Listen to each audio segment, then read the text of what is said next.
आमची ही भूमी फक्त भक्तीची नाही, ती विचारांची कसोटी घेणारी भूमी आहे.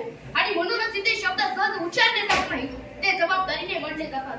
गेल्या अनेक वर्षापासून युवा स्पंदन सामाजिक संस्था आणि मराठवाडा सामाजिक संस्था या दोन्ही संस्था महाराष्ट्राच्या वैचारिक जडणघडणीत मोलाचे योगदान देत आहेत.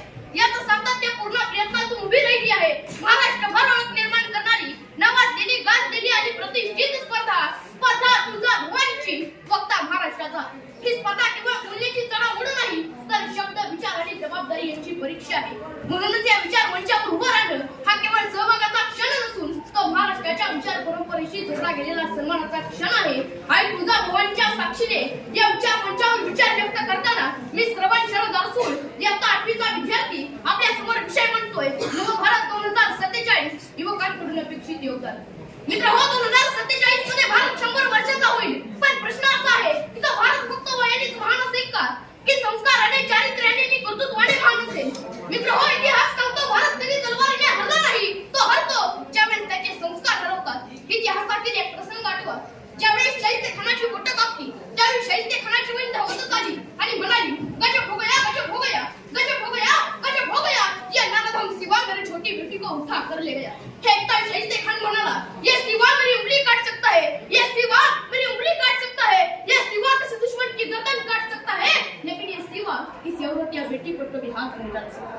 उगाच प्रबोधन ठाकरेंनी लिहिला नाही की बाबांनो एक वेळ तुमच्या त्या चंद्रावर देखील डाग असेल, बाबांनो एक वेळ तुमच्या त्या चंद्रावर देखील डाग असेल, परंतु शुभांच्या चारित्र्यावर एकही डाग नाही. हे होते छत्रपती शिवाजी महाराजांचे संस्कार.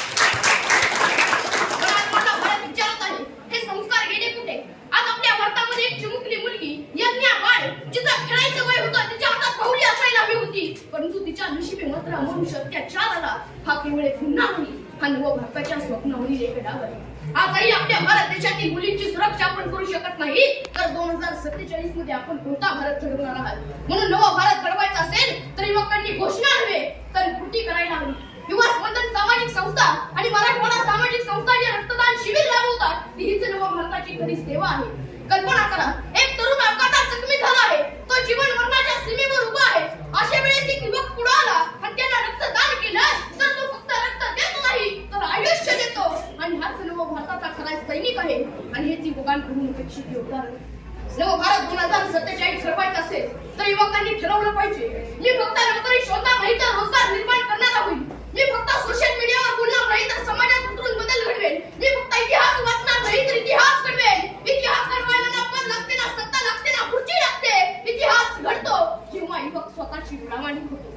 आजचा प्रश्न हा नाही की 2047 मध्ये भारत कुठे असेल. खरा प्रश्न हा आहे 2047 मध्ये आपण कोण असू. कारण देशाचं भविष्य कुठल्याही नकाशावर ठरत नाही, ते ठरतं युवकांच्या निर्णयावर. आज एक गोष्ट ठाम सांगतो, भारताचं भविष्य कुठल्याही मंत्र्याकडे नाही, ना कुठल्याही परकीय संस्थेकडे नाही, ना कुठल्याही सरकारच्या घोषणेतही नाही. भारताचं भविष्य आहे युवकांच्या विचारात, युवकांच्या विवेकात आणि युवकांच्या कर्तव्य भावनेत. जर युवकच गप्प बसला तर अन्याय बनतो, जर युवकच तोंड फिरवतो तर अत्याचार वाढतो. पण युवक उभा राहिला तर इतिहास नव भारत घडवण्यासाठी मोठ्या घोषणा नको, मोठे मोर्चेही नको. त्यासाठी हवे आहे संवेदनशील मन, शिस्तबद्ध विचार आणि कर्तव्याची जाणीव.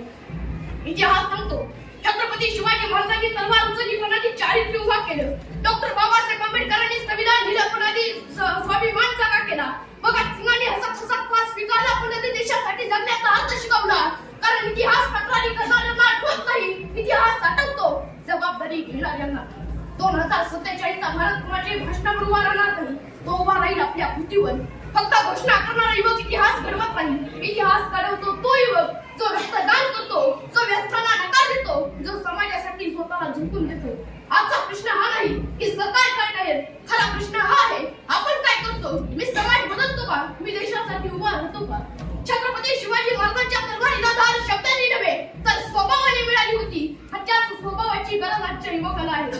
कारण आपल्या भारतामध्ये युवकांचं चाललंय काय? छत्रपती शिवाजी महाराजांची जयंती आली की मराठींनी सांगायचं आमची जयंती आली, डॉक्टर बाबासाहेब आंबेडकरांची जयंती आली की बौद्धांनी सांगायचं आमची जयंती आली, अण्णाभाऊ होळकरांची जयंती आली की धनगर समाजाला सांगायचं आमची जयंती आली. अरे बंद करा हे उत्पात, अरे बंद करा हे उत्पात, थांबू आपला घट, सामर्थ्यानं जाऊया व्यर्थ काहीच अर्थ येऊ द्या रे.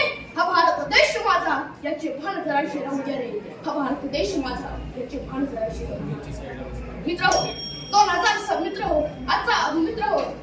2047चा भारत कुणाचे भाषण करून वाचणार नाही तो उभा राहील आपल्या कृतीवर आजचा प्रश्न हा आहे की तुम्ही भारताला काय देणार जशी आई तुळजाभवानीने छत्रपती शिवाजी महाराजांच्या हाती तलवार दिली तशी भारत मातेने आम्हा युवकांच्या हाती लोखंडाची तलवार नव्हे तर विवेकाची तलवार दिलेली आहे ही तलवार आम्हाला माणसं तोडायला नाही तर अन्याय तोडायला दिलेली आहे ही तलवार आम्हाला रक्तात सडायला नाही तर अन्याय अत्याचार आणि भ्रष्टाचारावर वार करण्यासाठी दिलेली आहे आम्ही वचन देतो आमची बुद्धी भारतासाठीच असेल आमची मेहनत भारतासाठीच असेल आमची प्रामाणिकता भारतासाठीच असेल या आत्मविश्वासाने जगतो नवा भारत 2047 हा केवळ प्रगतशील देश नसेल तर तो संस्काराने समृद्ध विचाराने सक्षम आणि लोकांच्या कर्तृत्वावर उभा असलेला भारत असेल जग भारताकडे फक्त शक्ती म्हणून नाही तर विश्वास म्हणून पाहिजे आणि त्या भारतामागे कोणताही जागृत युवक नसेल तर इथे बसलेला जागृत युवक असेल इतिहासाच्या पानावर नाव कोरण्याची संधी प्रत्येकाला मिळत नाही पण आज नव भारत घडवण्याची संधी इथे बसलेल्या प्रत्येक युवकाला मिळालेली आहे म्हणून चला फक्त स्वप्न पाहू नका स्वप्नांना दिशा द्या दिशेला कर्तव्य जोडा आणि कर्तव्यातून नव भारत उभा करा आणि कर्तव्यातून नव भारत उभा करा एवढ्याच बोलतो आणि या मंचाची